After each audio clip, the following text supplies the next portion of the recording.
Om Jananing Sharadang Deving Ramakrishnan Jagatgurum Pada Padmetayo Sritva Pranamami.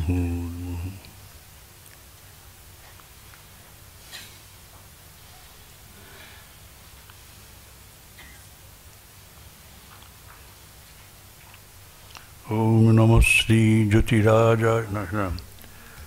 আজকে তো ভক্তিযোগ।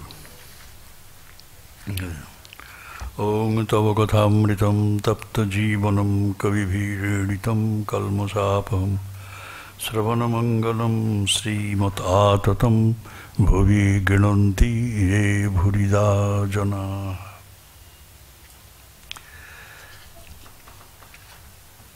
নারদীয় ভক্তিসূত্র কথামৃতেরই extension. We have come.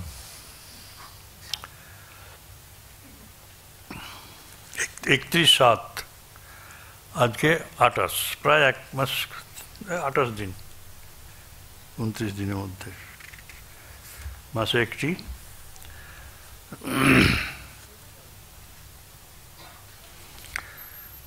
আমরা ঈশ্বরের একটা অভিপ্রায় আছে, সেটি আলোচনা করা হয়েছিল গতবার 27 নম্বর শ্লোকে,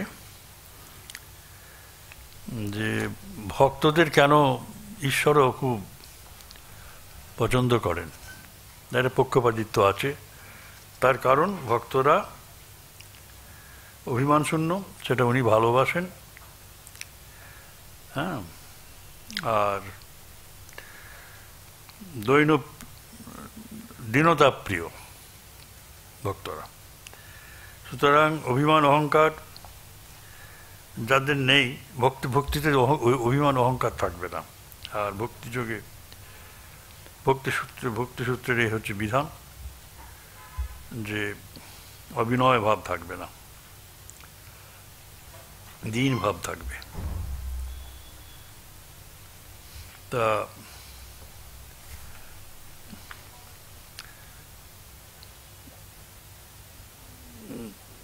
তা পরম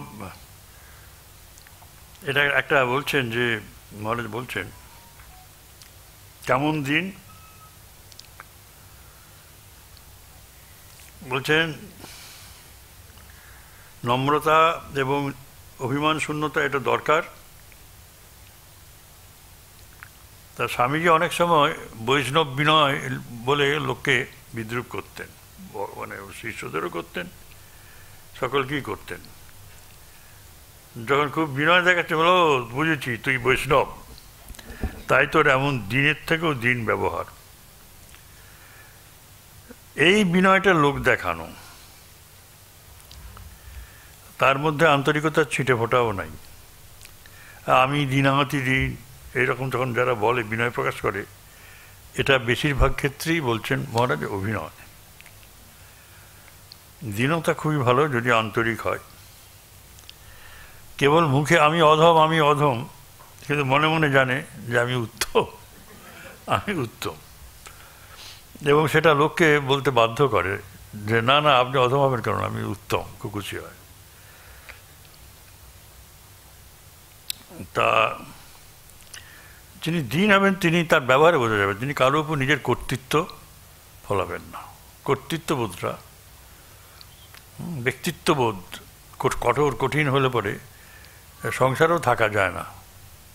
সংসারের কর্তা যদি খুব ব্যক্তিত্ব সম্পন্ন হন, কর্তৃত্ববোধ নিয়ে থাকেন, তা সেখানে ছেলেমেয়েরাও তটস্থ, এবং ছেলে মেয়েদের মায়েদের একটা বিশাল পরীক্ষা থাকে তখন, যে এর সাথে মানিয়ে চলা খুব কঠিন, এরকমই হয়। সেটাই তা গাছের সঙ্গে তুলনা দিয়েছে, গাছের মতো হবে। গাছের মতো হওয়া কি সোজা? গাছের ডাল কেটে নিলেও কিছু বলে না, ফল ছিঁড়ে নিলেও কিছু প্রতিবাদ করে না। তা আপনার বাড়ি থেকে যদি আপনার বাক্স কেউ নিয়ে চলে যায়, গহনার বাক্স, তা আপনি কি ওইভাবে ছেড়ে দেবেন? আপনি তো হিউম্যান মাইন্ড। তা গাছের তো আর সেরকম প্রতিবাদ করার ব্যাপার থাকে না। এইরকম মিল, মানে উপমাতে এইরকম মিল খোঁজা অন্যায়। তার প্রতিবাদ করার সামর্থ্য নেই, তো সে কী করে করবে? তার সে বস্তুটাই তার সেখানে নেই।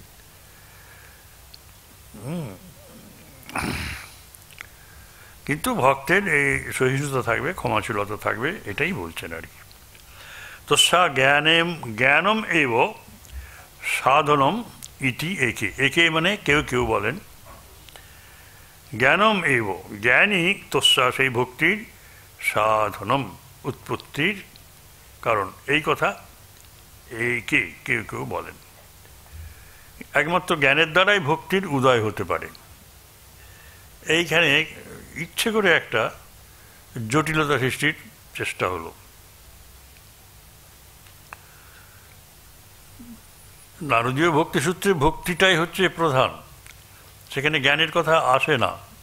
সেখানে জ্ঞানের প্রসঙ্গ উত্থাপন করলে বিরক্ত হয় সবাই, এটা তো আমরা দেখেছি। জ্ঞানের প্রসঙ্গ আসছে কেন? কিন্তু সেই বিতর্কটা এখানে উস্কে দিচ্ছেন অদ্ভুতভাবে। বলছেন, কেউ কেউ বলেন অবশ্য যে জ্ঞানের দ্বারা ভক্তির উদয় হতে পারে। এইদিকে বললেন যে ভক্তির সাধ্য এবং সাধন, মানে যেটাকে পাবো সেটাই ভক্তি, আর যেটার দ্বারা পাবো সেটাও ভক্তি। জ্ঞান তো পাবো বিচারের দ্বারা, বিচারটা হচ্ছে উপায়, সাধন, সাধ্য হচ্ছে জ্ঞান, এরকম একটা হয়। তা এখানে তা নয়। ভক্তি সাধ্য সাধন বলে এসেছেন। এখন বলছেন যে জ্ঞানের দ্বারা, মানে এটাও হয়ে যাচ্ছে আবার, মানে কি বলা যাবে, এটাও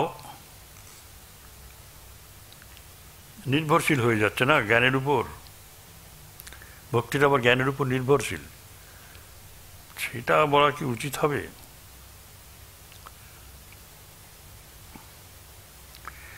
বলছেন, শ্রীরামকৃষ্ণদেব তরুণ নরেন্দ্রনাথকে একবার এ বিষয়ে ইঙ্গিত দিয়েছিলেন যে জ্ঞান ও সাধন এবং সাধ্য দুই, আর ভক্তি হচ্ছে ভাবের বিষয়। নরেন্দ্র তার ধর্মজীবনে শুদ্ধা ভক্তির জন্য ব্যাকুল হয়ে ঠাকুরের কাছে গেছিলেন। তখন তিনি উত্তর দিচ্ছেন, ঈশ্বরকে না জানলে ভক্তি করবে কাকে? কে হবেন সেই ভক্তির আদেও? ভক্তি লাভ করতে গেলে জ্ঞানের প্রয়োজন হয়।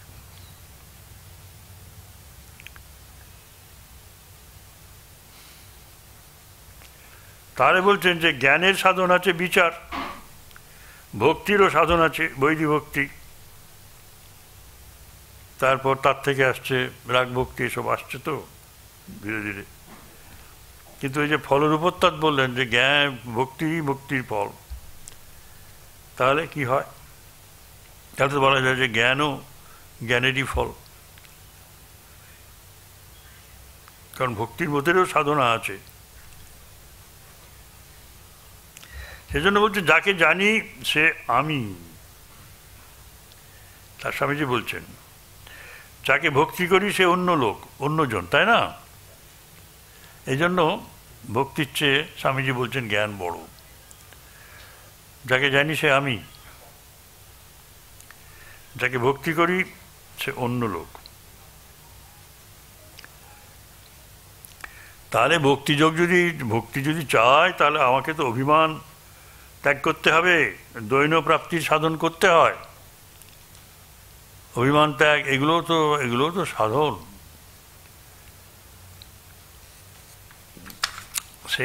সেই পুরনো প্রশ্নটা আবার নতুন করে উত্থাপন করা হচ্ছে। বলছেন ঈশ্বরকে তিনি কেমন, এর একটা সামান্য তো ধারণা থাকা দরকার, তা নইলে অনুরাগ আসবে কি করে? সেজন্য স্বামী ঠাকুর বলছেন যে যাকে জানিস না তাকে ভক্তি করবি কেমন করে? আর এক ধরনের ভক্তি আছে, সে তার নাম জ্ঞান ভক্তি।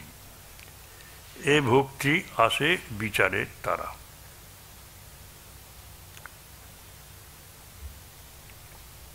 তা দেখুন সব কিরকম গোলমাল পাকিয়ে যাচ্ছে, গোলমাল পাকিয়ে যাচ্ছে, যে কোনটাকে আমরা তাহলে নেব। আমাদের নেবার দরকার কি? আমাদের ভক্তি এলেই হলো, তার সাথে যদি একটু জ্ঞান মিশে থাকে তাহলে থাকে না, জ্ঞান মিশ্রা ভক্তি। অন্যাশ্রয়োত্তম ইতি অন্যে। ওরা বললেন যে জ্ঞানের দ্বারাই ভক্তি আসে, জ্ঞান না থাকলে ভক্তি আসবে না। অন্যরা বলছেন জ্ঞান এবং ভক্তি পরস্পরের প্রতি নির্ভরশীল, এরা আবার দুটোকেই রাখতে চাচ্ছেন। তার জোরালো যুক্তি অন্যান্য আশ্রয়, এ ওর কাঁধে চড়ে, ও ওর কাঁধে চড়ে আছে, এদিকে পৃথক করা যাবে না, কে বড় কে ছোট বলা যাবে না।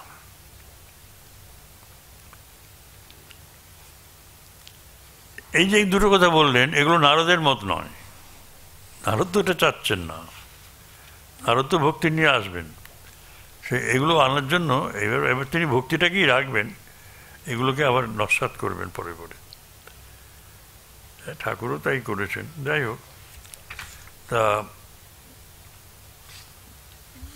জ্ঞান না হলে ভক্তি হবে না, তাকে না জানলে তা ভক্তি করবো কি করে? আর এরা দুজনেই, জ্ঞান এবং ভক্তি, এরা একা থাকতে পারে না, এরা দুজনে জড়াজড়ি করে থাকে, দুটোরই প্রয়োজন। আর ভক্তির পাত্রকে জানবার জন্য যেমন জ্ঞানের প্রয়োজন, তেমনি জ্ঞান উপযুক্ত খাতে প্রবাহিত করার জন্য ভক্তির প্রয়োজন, তা নাহলে শুষ্ক জ্ঞান হবে।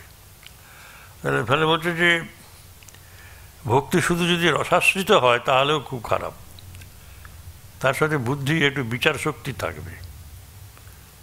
আমি যাকে তাকে ভালোবাসলাম, তারপরে তো গলা কাটা যায়, বুকে ছুরি বসে। যাকে তাকে ভালোবাসলে তো হবে না, তাকে ভালো করে পড়ে নিতে হবে। হ্যাঁ, অতএব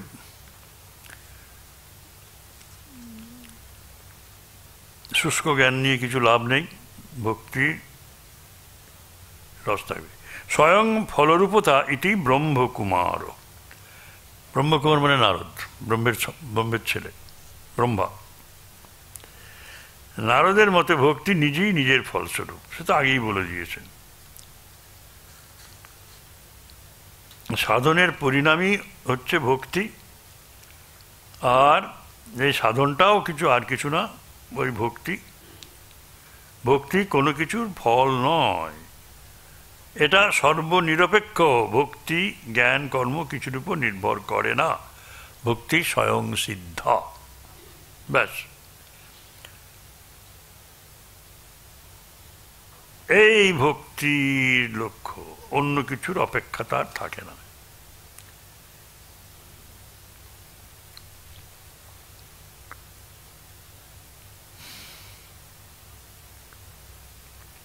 আর ঈশ্বরের প্রতি যে অসীম অনুরাগ, সেটাই হচ্ছে পরাভক্তি। ভক্তি কখনোই জ্ঞানের অপেক্ষা করে না। এই বৈদিক ভক্তির দ্বারা, বৈদিক ভক্তি মানে কি? বিধি বিধান মেনে আমি একটু জপ করব, একটু ধ্যান করব, পূজা অর্চনা এসব করব, নাম গুণগান করব, এই যে এইগুলো, এই দ্বারা রাগ ভক্তি, কাঁচা ভক্তির পাকা ভক্তিতে পরিণতি। রাগ ভক্তি হয় মানে প্রেমা ভক্তি।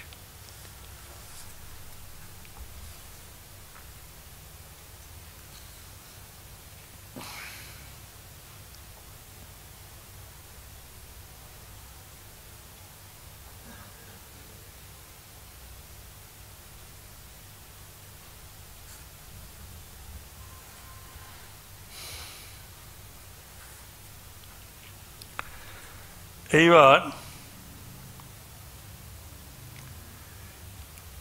31 নম্বর শ্লোক মানে সূত্রে বলছেন রাজগৃহ ভোজনাদিষু তথৈব দৃষ্টত্বাৎ।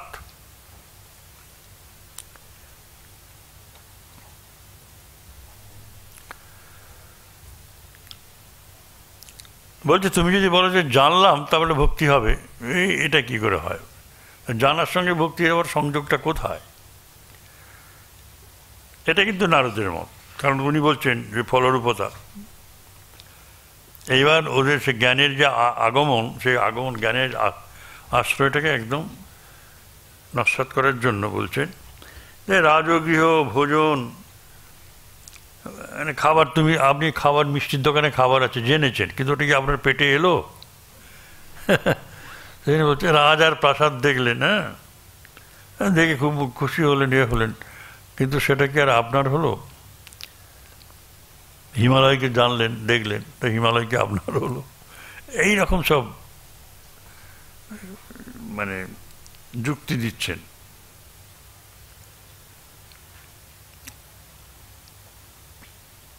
বলছেন রাজপ্রাসাদ দর্শন বা ভোজ্য দ্রব্যের জ্ঞান এগুলো হচ্ছে দৃষ্টান্ত।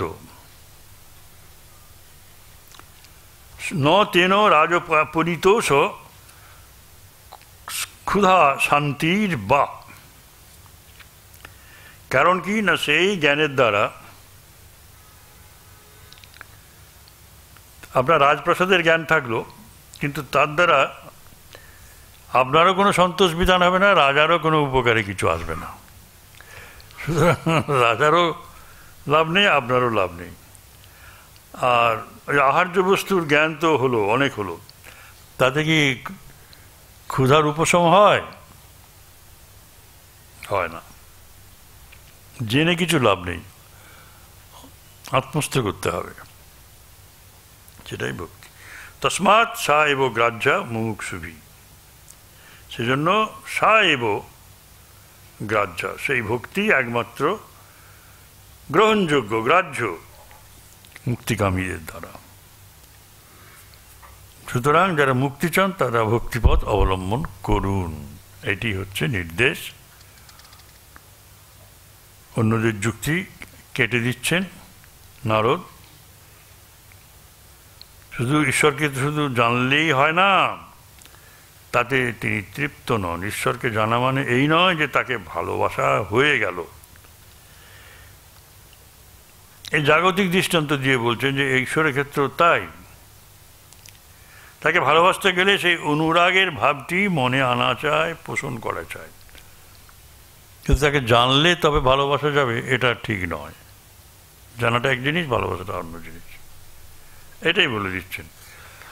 এগুলো চুঁচেরা বিচার, কারণ বিরোধী পক্ষ কী কী প্রশ্ন করতে পারে নারদ সেটা বলে দিলেন, দিয়ে এবার নিজে সেগুলিকে কাটছেন, যেগুলো হয় না। জ্ঞান যে ভক্তির সহায়ক নয়, সেটাই তিনি বারবার ধরে বলছেন যে কোনোভাবেই এরা পরস্পর যুক্ত নয় এবং কোনোভাবেই আগে বা পরে এর প্রয়োজন নেই ভক্তির, এই জ্ঞানের। বলছেন যদি ভক্তি বা ভালোবাসা না থাকলে তাহলে জ্ঞান দিয়ে কি হবে? শুষ্ক জ্ঞান, শুষ্ক জ্ঞান। শঙ্করের ছিল বলে স্বামীজি বারবার করছেন, বুদ্ধদেবকে খুব বাহবা দিচ্ছেন। হৃদয়ে প্রেম থাকলে তবে তাকে ভগবতমুখী অভিমুখী করা যায়। আর প্রেম যে স্বতঃস্ফূর্ত ব্যাপার, জ্ঞানটা তা নয়। প্রেম জ্ঞান থাকতে গেলে পরে সূক্ষ্ম বিচার বুদ্ধি হবে, মানে ভাষাত ইন্টালেক্ট থাকতে হবে, বুঝলেন? এই একটা অদ্ভুত জিনিস। এখন শার্প ইন্টালেক্ট আছে কি না সে কে বলবে, বুঝলেন? শার্প ইন্টালেক্ট আছে কি না কে বলবে? সে কেউ বলবে না।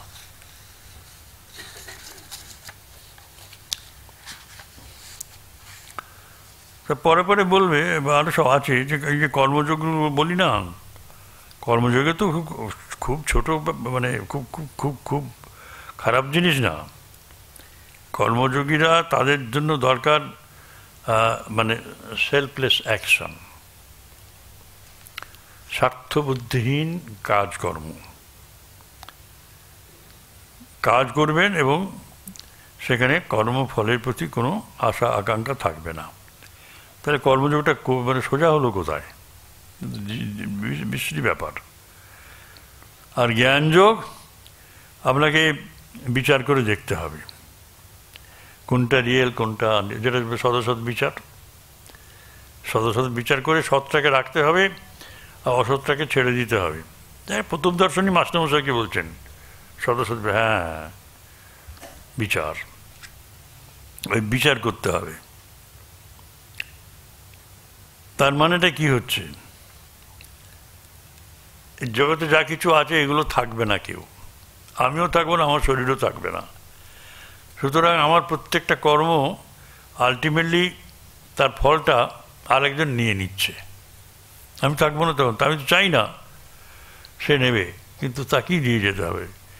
যে ছেলেটা বদমাস, যাকে আমি ত্যায্যপুত্র করে দিয়েছি, হ্যাঁ, সেই ছেলেটাই এসে আমার সমস্ত কিছু নিয়ে যাবে আমি যখন থাকবো না। যাকে আমি পছন্দ করি না সেই হয়তো সব পেয়ে গেল। তা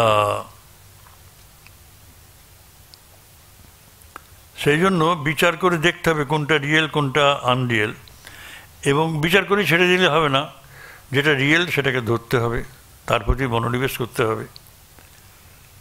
এবং এই জগৎ জীবন কিছুই থাকছে না, শুধু শুধু মানে চৈতন্য রয়েছেন। এই যে বাদ দিয়ে দিয়ে যাওয়া, এলিমিনেশন করে করে যাওয়া, এর জন্য তো প্রচণ্ড পাওয়ার লাগে, ইন্টালেকচুয়াল পাওয়ার লাগে। সেটা আমাদের তো ম্যাক্সিমাম লোকেরই নাই। বড় বড় পণ্ডিতদের, বড় বড় শিক্ষাবিদদের, ইন্টালেকচুয়ালদের তো সেসব কিছুই নাই। তারা ইন্টালেক্টকে খাটায় যে কার কী করে সর্বনাশ করা যায়, কিভাবে করা যায়, সেই সব বিষয়ে খাটায় তারা। হ্যাঁ, তর্ক বিচার করে এবং কোন পণ্ডিতকে ঘায়েল করব বক্তৃতার মধ্যে, সেমিনারে আলোচনায় আমি আমার পাণ্ডিত্য দেখাবো, দেখাবো, এইসব দেখিয়ে কী হবে? আর রাজযোগ, ওরে বাবা, শুধু মেডিটেশন করো, মেডিটেশন করো, ইন্ট্রোস্পেক্টিভ হতে হবে। সুতরাং এই যে তিনটে যোগ, এই তিনটে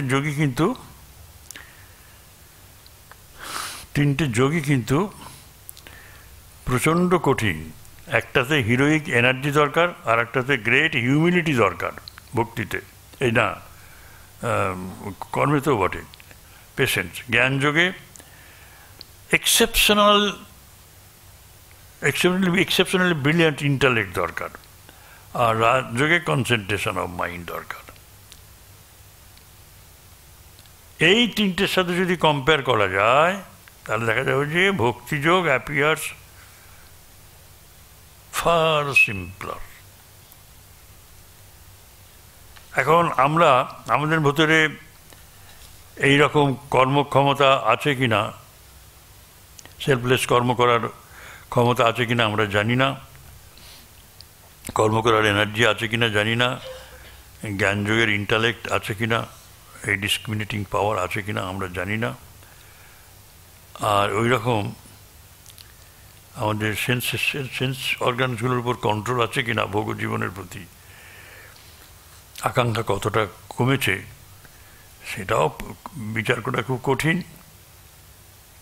কিন্তু আমরা খুব সহজভাবেই বলতে পারি বুকে হাত দিয়ে, হ্যাঁ, that we are all capable of love.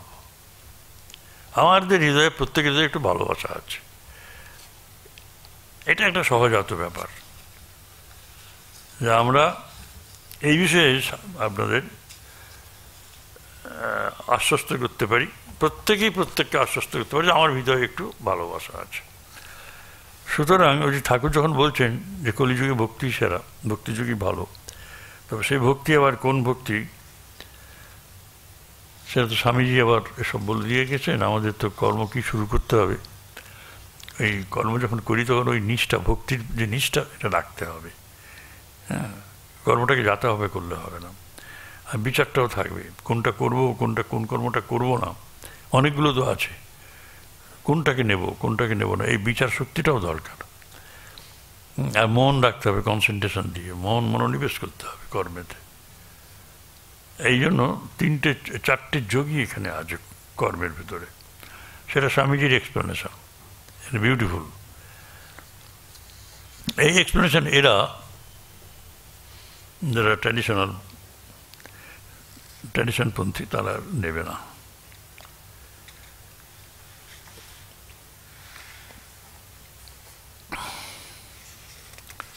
তাহলে দেখুন,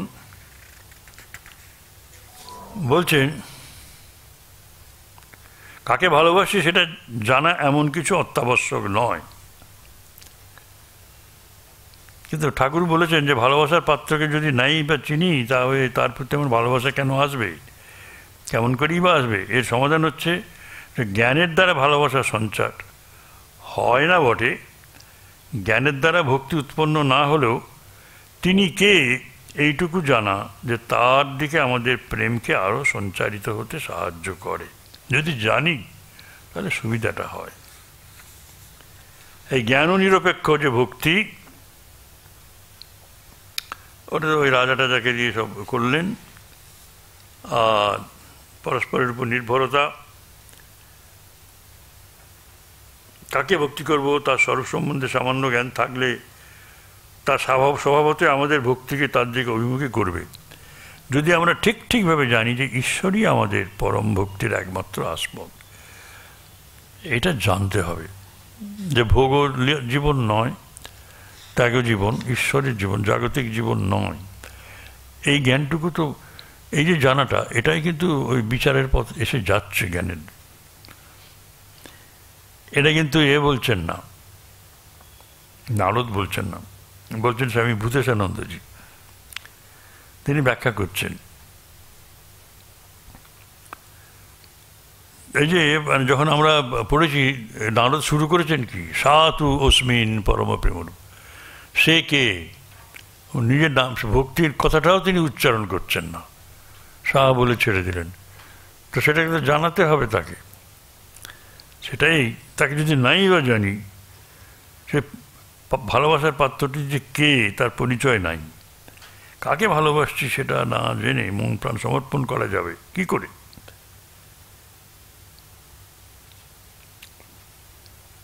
এবার মহারাজ বলছেন, দেবর্ষি ভক্তের জন্য জ্ঞানের অবদানকে অস্বীকার করা হলেও, দেবর্ষির এটা ঠিক আছে, জ্ঞানের জন্য অস্বীকার করছে, কিন্তু সাধারণের জন্য কিন্তু এর প্রয়োজন অস্বীকার করা যায় না।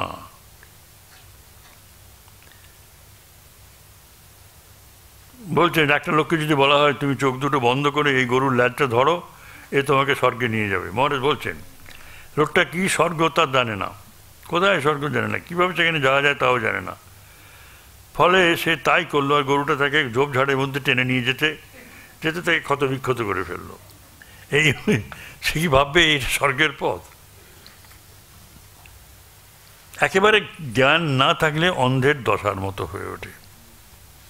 তাই অন্ধভক্তি কোনো কাজের নয়। এ জ্ঞান যদিও অসম্পূর্ণ বা অশুদ্ধ, তবুও তা উদ্দীপনার হেতু হয়।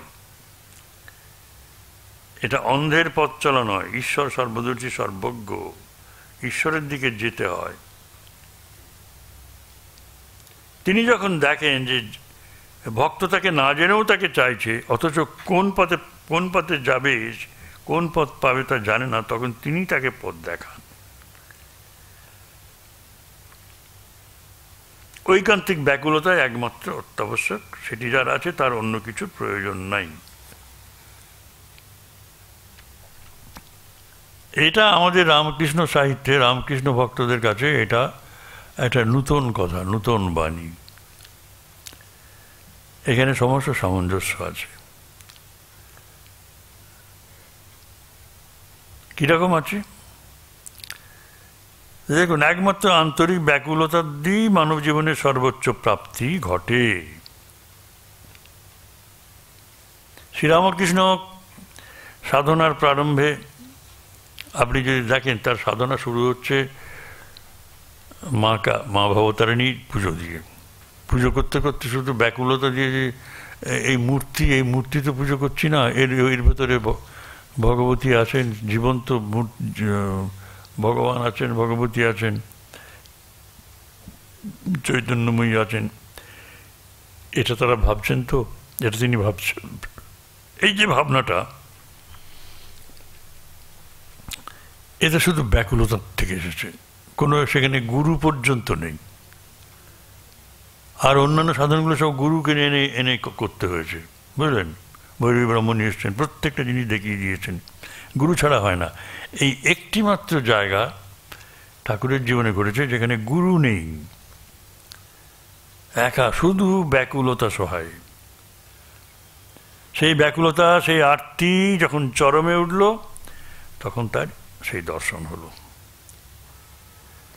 এবং এই দিব্য দর্শনের পরে তিনি শাস্ত্র অনুসারে বিবিধ ধর্মের যথারীতি সাধন করেছিলেন। এই হচ্ছে ব্যাপার। বললাম না যে আমাদের রামকৃষ্ণ মানে জগতে, কিন্তু সাধন জগতে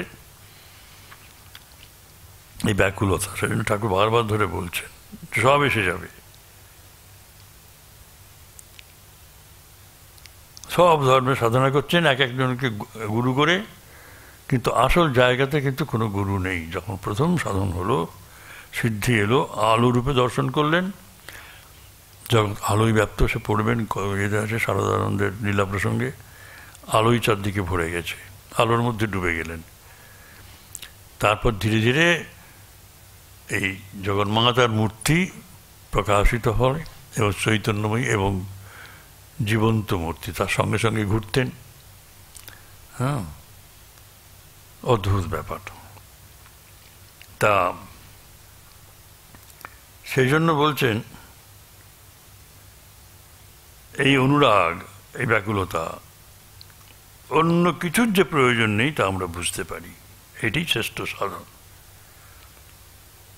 কিন্তু সাধারণ ব্যক্তির ক্ষেত্রে লক্ষ্য এবং পথ সম্বন্ধে একটা ধারণার প্রয়োজন আছে।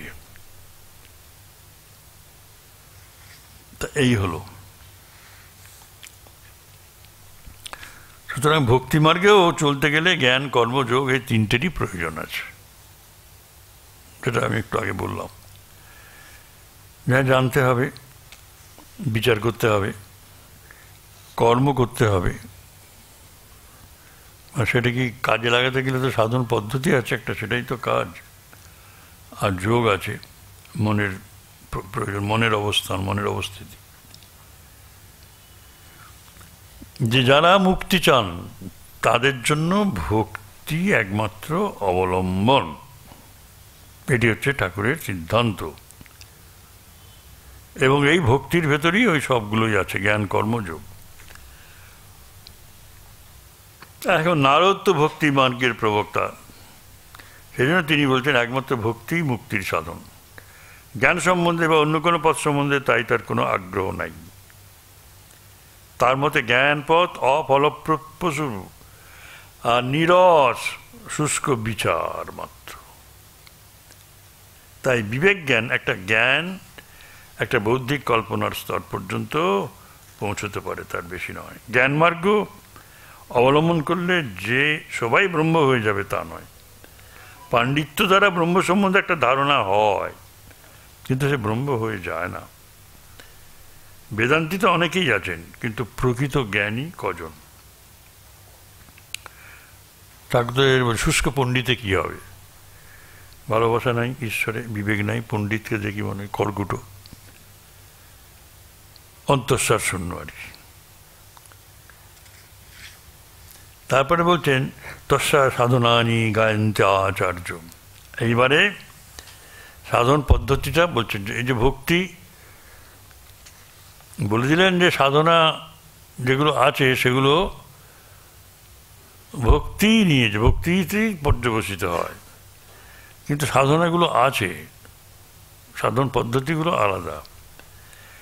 আচার্যরা সেই ভক্তির সাধনগুলো বর্ণনা করেন। গায়ন্তী, গান করেন। কি সাধন? তত্তু বিষয় ত্যাগাৎ সঙ্গ ত্যাগাৎ চ। বলছেন বিষয় ত্যাগ, অর্থাৎ রূপ রস শব্দ গন্ধ স্পর্শ, এই পঞ্চ বিষয়, এই পঞ্চ বিষয় আমরা ভোগ করি এই চক্ষু দিয়ে, কর্ণ দিয়ে, জিহ্বা দিয়ে, নাসিকা দিয়ে, ত্বক দিয়ে যে সমস্ত ভোগ করি সবই বিষয়, সেগুলি ভোগ জীবন আমাদের এই পাঁচটা মাত্র জিনিসকে নিয়ে যুক্ত হয়ে আছে। আর আমার ইন্দ্রিয়গুলো, পাঁচটা ইন্দ্রিয়, ওইগুলো ভোগ করে। বলছেন সেই ভোগ বিষয় থেকে আসক্তি ত্যাগ করো, সঙ্গ ত্যাগাচ্ছ। অর্থাৎ বিষয়বস্তুর ভোগ ত্যাগ এবং সমস্ত বিষয়ের প্রতি আমাদের যে আসক্তি, সেটাও ত্যাগ হয়ে গেল। এই ত্যাগটা করবে কে? এই ত্যাগটা করবার জন্য মন চায়, বুদ্ধি সহায়তা চায় এবং কর্মের সহায়তা চায়। সেইটা হচ্ছে শুদ্ধ কর্ম করব। কর্ম না করলে থাকা যায় না, খাবো কি? সুতরাং শুদ্ধ কর্ম করতে হবে, তাহলেই সেই শুদ্ধ মনটা পাওয়া যাবে। আর সেই শুদ্ধ মন পাওয়া গেলেই শুদ্ধ বুদ্ধি আসবে। তখন এই আসক্তি ত্যাগ এটি হবে এবং বিষয় ভোগ ত্যাগ এটি হবে। তারপর বলছেন যে অব্যবহৃত ভজনাৎ, এগুলো সব নারদের মত। সাধন পদ্ধতি কি হবে? প্রথমেই বলে দিচ্ছেন যে ভোগ জীবনটাকে একটু স্তব্ধ করে দিতে হবে, সংযত করতে হবে। আর সঙ্গে সঙ্গে নতুন কিছু একটা ভালো জিনিস দেখলাম, মলে গিয়ে দেখলাম যে একটা ভালো জিনিস রয়েছে, কিনবার ইচ্ছা হলো, আসক্তি। যে অবশ্য দাম জিজ্ঞাসা করে তখন বলছে 50,000 টাকা, তখন পালিয়ে আসে। বলে কি বলে আমি চেক বই আনিনি। হ্যাঁ, বলে এইটুকু একটা ব্যাগের দাম 50,000 টাকা। বলে নেবেন বলে আমার চেক বই আনিনি। ব্যাস। অব্যবহৃত ভজনাৎ, নিরন্তর ভজনের অভ্যাস। মীরাবাই যেটা করছেন, ঠাকুরও তো করে যাচ্ছেন।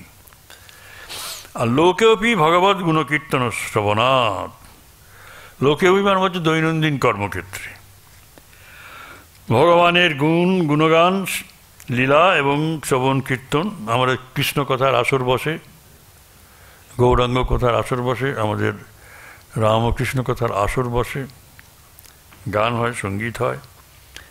এইগুলো থেকে অনুরাগ বৃদ্ধি হয়। প্রতিদিনের কাজকর্মের মধ্যে ঈশ্বরের লীলা শ্রবণ, এসব গেল গৌণ, কিন্তু মুখ্যত তু মহৎ কৃপয়া এব ভগবত কৃপা লেশাৎবা, প্রধান কিন্তু মহাপুরুষের অনুগ্রহ থেকে হয়, অথবা ভগবানের একটু লেশমাত্র করুণা, সেটাও যদি আসে, অর্থাৎ ভক্তি লাভ যদি হয়, তাহলে আমাদের ভক্তি এসে গেল। সামান্যতম করুণা চাই। তাহলে কি হলো? যে তিনটে জিনিস হলো, যে প্রথমত যে রূপ রস শব্দ গন্ধ স্পর্শ যে বিষয় আছে, এই পঞ্চ ইন্দ্রিয়তে যে ভোগ করি, সেগুলোকে বাইরেও ত্যাগ করতে হবে। আর চাই আসক্তিহীনতা, মন থেকেও ত্যাগ করতে হবে। আর দ্বিতীয়ত ভগবানের অবিচলিত ভক্তি থাকতে হবে।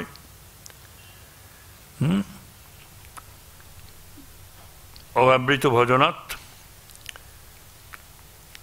আর তৃতীয় ভগবানের নিরন্তর অনুধ্যান, তার উদ্দেশ্যে নিরবচ্ছিন্ন ভক্তির প্রবাহ।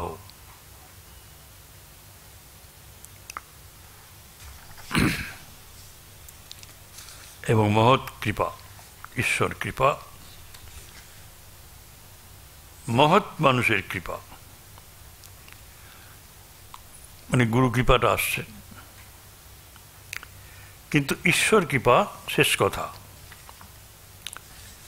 সেজন্য ব্র্যাকেটে আছে ওটা। সাধুসঙ্গ অনুসন্ধান না করলেও কখনো কখনো ঘটে যায়, কিন্তু সর্বদা তাতে ভক্তি লাভ হয় না। একমাত্র ঈশ্বর কৃপা করে আমাকে ভক্তি দিতে পারেন। আমরা জানতেও পারি না, আমাদের যোগ্যতা না থাকতে পারে, কিন্তু অযাচিতভাবে তার করুণাধারা নেমে আসে। অযাচিতভাবে তার করুণাধারা নেমে আসে।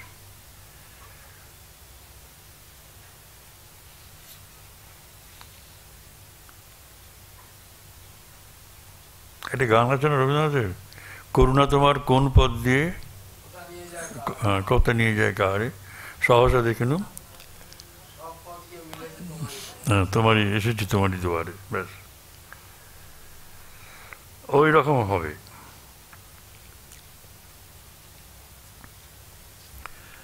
তুমি আমাকে তোমার দ্বারে এসে হাজির করিয়ে দাও। কৃপা, ঈশ্বর কৃপা স্বতন্ত্র বস্তু। কিভাবে তার কৃপা বর্ষিত হবে কেউ জানে না। সাধুসঙ্গ যে ভক্তির অবশ্যম্ভাবী কারণ তাও নয়। এই জগাই মাধায় বা এই যে গিরিশ ঘোষ, এরা সব তার উদাহরণ। এই কৃপার কোনো শর্ত নেই। হঠাৎ আসে, লোকে অবাক হয়ে যায়। এ অযাচিত অনুগ্রহ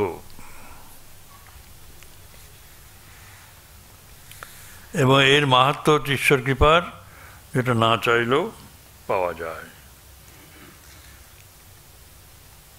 এই কৃপা ব্যাপারটা হচ্ছে দাতার ব্যাপার, গ্রহীতার কিছু করার নেই, সে শুধু গ্রহণ করবে। পাওয়ার মতো গুণ আছে কিনা, যোগ্যতা আছে কিনা, এসব শর্তের বিচার, এসব শর্ত নেই, এসব তত্ত্ব নেই। কৃপা মানে হচ্ছে নিঃশর্ত দান। সুতরাং মহাপুরুষের সঙ্গ ও কৃপা যদি আমরা কখনো পাই, তবে আমরা জানব এই ভবসমুদ্র পার হবার পাথেও আমরা পেয়েছি। এর জন্য অপেক্ষা করতে হয়। মহৎ সঙ্গস্তু দুর্লভ অগম্য অমোঘশ্চ। মহৎ সঙ্গ, মহৎ ব্যক্তির সঙ্গ মানে গুরু লাভ, এটি ধরা যায়। দুর্লভ, সহজলভ্য নয়, উপলব্ধি করা কঠিন, অগম্য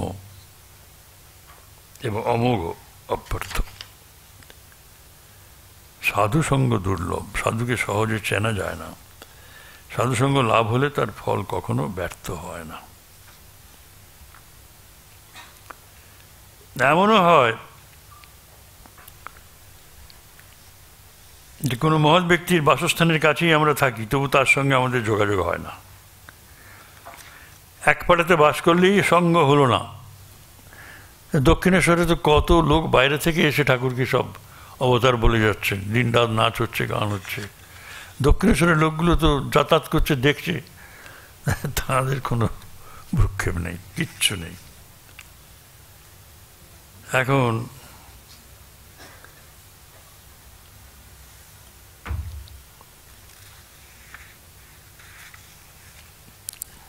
লভতেপি তৎকৃপয়া এব। তখন মানে নারদ বলছেন যে তুমি যে বলছো যে সাধুসঙ্গ লাভ হয়, সেটা ঈশ্বরের কৃপা থাকলেই হয়, এটাও বলে দিচ্ছেন। তিনি যাকে কৃপা করবেন সাধুসঙ্গ তখন জুটিয়ে দেন, করিয়ে দেন। আর তস্মিং স্তৎ জনে ভেদ অভাবাৎ। ভগবানে, তস্মিন মানে ভগবানে, তজ্জনে মানে তার ভক্তে ভেদের ব্যাপার নেই, তার অভেদ। সুতরাং ভগবান এবং তার ভক্তের মধ্যে কোনো প্রভেদ নেই বলেই একের অনুগ্রহেই অপরের অনুগ্রহ পাওয়া যায়। তা যে লোকটি মানে সাধু হিসেবে এসে তিনি সঙ্গ দিয়ে যাচ্ছেন, সাধু হচ্ছেন ভক্ত লোক। ভক্তের সঙ্গে ভগবানের তো প্রভেদ নাই।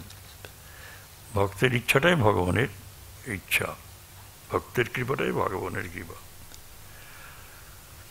এই সৎসঙ্গের মাহাত্ম্য বর্ণনা করে সেই সৎসঙ্গের জন্য চেষ্টা করা প্রয়োজন, এই কথা বলে এটি উপসংহার হচ্ছে।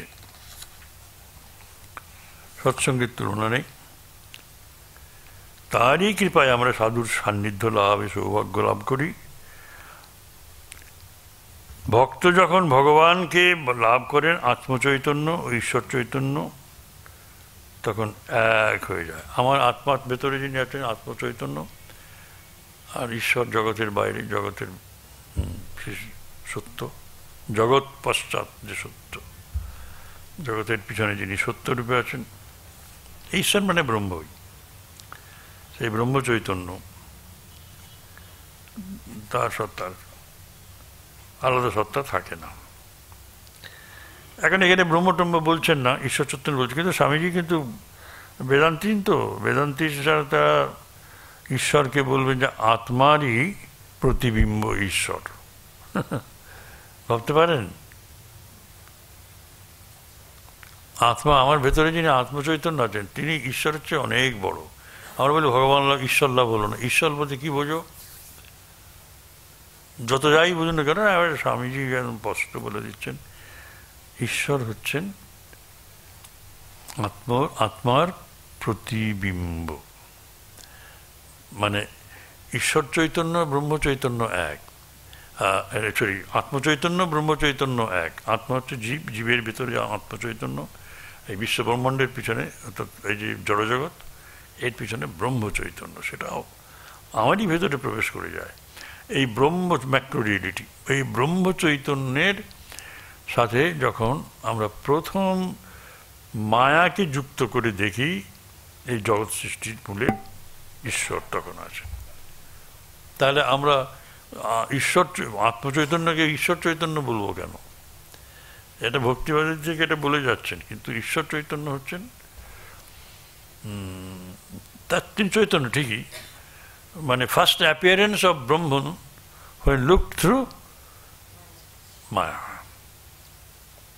তখন ওর থেকে জগৎ তৈরি হচ্ছে, প্রজাপতি, ব্রহ্মা, হিরণ্যগর্ভ এইসব বলেন। তা এই হিরণ্যগর্ভটার অন্য অনেক ব্যাপার আছে। সেই জন্যই মানে স্বামীজি বলছেন যে ঈশ্বর হচ্ছেন আত্মার প্রতিবিম্ব।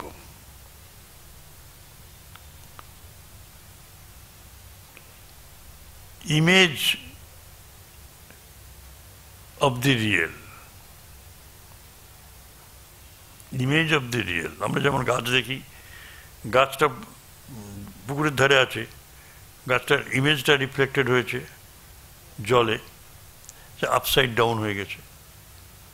মিরার ইমেজ তাই হবে, ডানটা বাঁ হবে, বাঁটা ডান হবে, উপরটা নিচে হয়ে গেছে, নিচে ঊর্ধ্বমূল মদস্যাকম হয়ে গেছে। এই জগৎ এরকম। তা এখানে ঈশ্বর চৈতন্য মানে ওই ব্রহ্ম চৈতন্য ধরছেন। আর ভক্তির দিক থেকে ঈশ্বর গড তো আছেন, আমাদের তো গড, তো গডকে তো ঈশ্বরই বলা হয়, কিন্তু বেদান্তের দিক থেকে স্বামীজি বলবেন না। এগুলো এত মানে খুঁটিখাটি জানার দরকার নেই আমাদের। সুতরাং সাধু যখন কৃপা করছেন তখন ঈশ্বরই কৃপা করছেন, এটা মেনে হবে, কারণ সাধুর হৃদয়ে ঈশ্বরই বসে আছেন।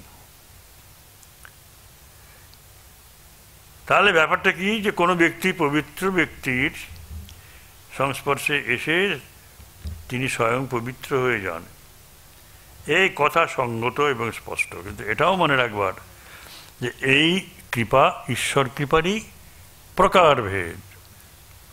তারই কৃপা যেন একটি যন্ত্রের মধ্য দিয়ে প্রবাহিত হয়ে আসে, সেই যন্ত্র এবং যন্ত্রী তখন এক। তার ঈশ্বর কৃপা আর মহৎ কৃপার মধ্যে পার্থক্য নেই। এই জন্য নারদ বলছেন, ঈশ্বর কৃপাই তোমার একমাত্র অবলম্বন হোক, তৎ এব সাধ্যতাম। ভক্তি লক্ষ্য ও সেই ভক্তি লাভের জন্য যা অনুকূল তাই সাধন। সেই পরমাভক্তি যা লাভ করলে মানব জীবন ধন্য হয়, সেই পথ অনুসরণ না করে আমরা যেন এই বৃথা জীবন অপচয় না করি। তাই জোর দিয়ে যেন বলতে চাইছেন, করো করো, এখনই করো। এই তার চূড়ান্ত নির্দেশ, সাধ্যতাম সাধ্যতাম তদেব সাধ্যতাম।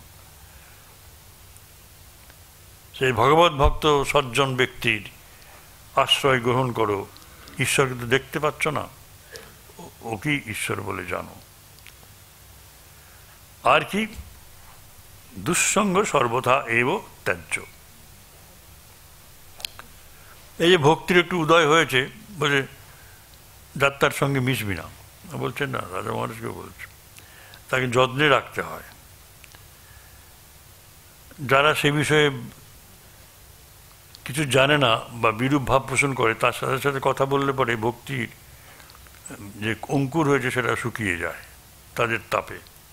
সেজন্য বলছেন অসৎসঙ্গ সর্বতোভাবে বর্জনীয়, দুঃসঙ্গ সর্বথা এব ত্যায্য।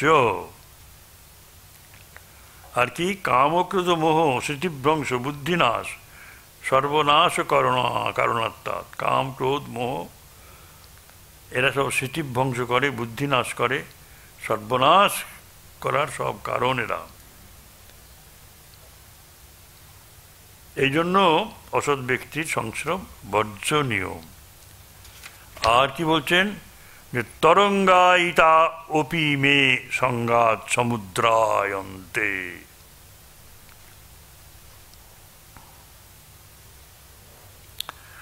বলছে দেখো, ছোট ছোট যে কাম ক্রোধ সব আসে, ছোট ছোট ক্ষুদ্র ঢেউয়ের মতো আসে, ছোট ছোট ঢেউ আছে মনে হচ্ছে, কিন্তু ওইগুলোই তো সমুদ্রের মতো বিশাল হয়ে ওঠে। আমরা সমুদ্রে যখন যাই ছোট ছোট ঢেউ দেখি, তো ছোট ছোট ঢেউ দেখি, বড় বড় ঢেউ দেখি, ওই ছোট ছোট ঢেউগুলোই তো বড় ঢেউ হয়ে যাচ্ছে, সমুদ্রের আকার নিয়ে নিচ্ছে। এটাই সাবধান করে দিচ্ছেন যে মনে হবে যেন ছোট ছোট ঢেউ তরঙ্গ, কিন্তু ওটাই সমুদ্র হয়ে যাচ্ছে, সমুদ্রায়ন্তে। অসৎ সংস্পর্শে এই কাম ক্রোধাদি প্রথমে ক্ষুদ্র তরঙ্গের মতো সামান্য আকারে দেখা দেয়, পরে ক্রমে তা বিশাল সমুদ্রের আকার ধারণ করে। গীতাতে ভগবান বলছেন সংঘাত সঞ্জায়তে কাম, এইসব ব্যাপার। ভক্তি লাভের পথে যখন যথেষ্ট অগ্রগতি হয়, তখন আর এই সঙ্গদোষ তাকে প্রভাবিত করে না। কিন্তু সাধনের প্রথম অবস্থায় এই বিষয়ে সাবধানতা অবলম্বন না করলে মনের অধোগতি অনিবার্য। তাই এই বিষয়টির উপর এত গুরুত্ব দিচ্ছেন। করুণা দেখিয়ে এ কথা বলা ঠিক হবে না যে পরিস্থিতির সঙ্গে তো মানিয়ে চলতে হবে। আমরা অবশ্যই বলি না যে আমার আত্মীয় হয়েছে, তা আত্মীয়র সাথে তো কথা বলতে হবে, করতে হবে। তিনি নাস্তিক, এখন সেখানে আপনি আস্তিক। অনেক সময় হয়তো একটা দীক্ষিত ফ্যামিলির সাথে একটা অদীক্ষিত ফ্যামিলির বিয়ে হয়েছে, আত্মীয় হয়ে গেল, তখন কী করবে? বলে পরিস্থিতির চাপে পড়ে আমাকে তো মানিয়ে চলতে হবে। সমস্ত অসৎ লোককে তো আমি দূরে সরিয়ে রাখতে পারি না, তবে সতর্ক থাকব। ব্যাপারটা সত্যটা যেন এরকম জল করে আমাদের মনের মধ্যে সবসময়।